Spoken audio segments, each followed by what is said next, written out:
That guy you see driving a 20-year-old Honda with 280,000 miles on it, he's not lucky. And the person who junked their Japanese car at 120,000 miles, they weren't unlucky either. The difference between those two people is exactly 12 things, and I'm gonna give you all of them right now. 18 years working on Toyotas, Hondas, and Subarus, I've seen engines last 400,000 miles. I've seen brand new ones destroyed at 60,000. I know exactly what separates them.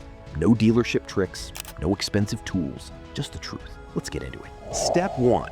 Oil changes.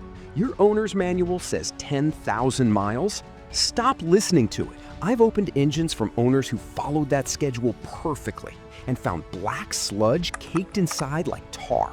That number exists to make the car look easy to own, not to protect your engine at 250,000 miles. Real intervals based on what I've actually seen? Turbo engines. Honda 1.5T, Subaru FA20, every 3,500 to 4,000 miles. Turbos run brutally hot. Oil breaks down fast. Naturally aspirated Toyota or Honda, 5,000 miles or 6 months. Subaru Boxer engine, 4,000 miles max. Oil never fully drains due to the horizontal layout. What stays behind rots. Full synthetic always. Replace the filter every single time. A guy once reused his filter to save $8.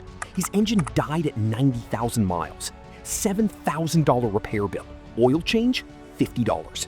Engine replacement, $8,000. Easy math. Step 2. Transmission fluid. Biggest lie in the car industry.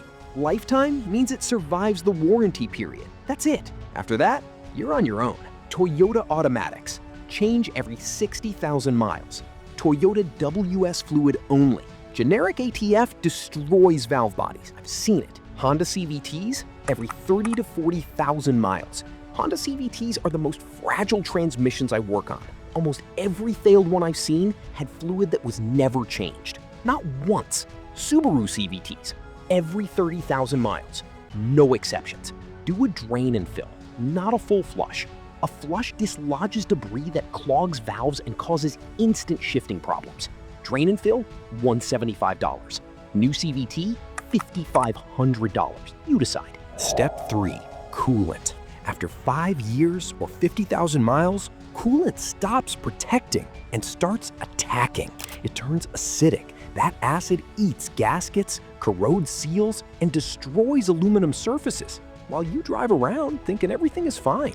On Subaru EJ25 engines, already famous for head gasket issues, old coolant accelerates that failure dramatically. On Honda turbos, it destroys the coolant lines feeding the turbo. Flush every 5 years or 50,000 miles. Pink for Toyota, blue for Honda, green for Subaru. Check your overflow tank monthly. Dropping levels mean a leak. Catch it early? Costs almost nothing. Miss it? $2,500 minimum for a warped head. Step 4.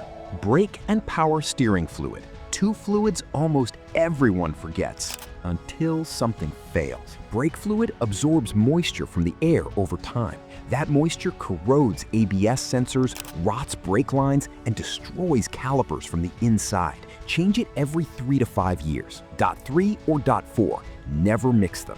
Power steering fluid only if your car has hydraulic steering. Many newer models use electric steering with no fluid, but older models and most Subarus still have hydraulic systems. Change every 50,000 to 70,000 miles. I've seen brakes fail and steering pumps seize. Both times, these fluids had never been touched.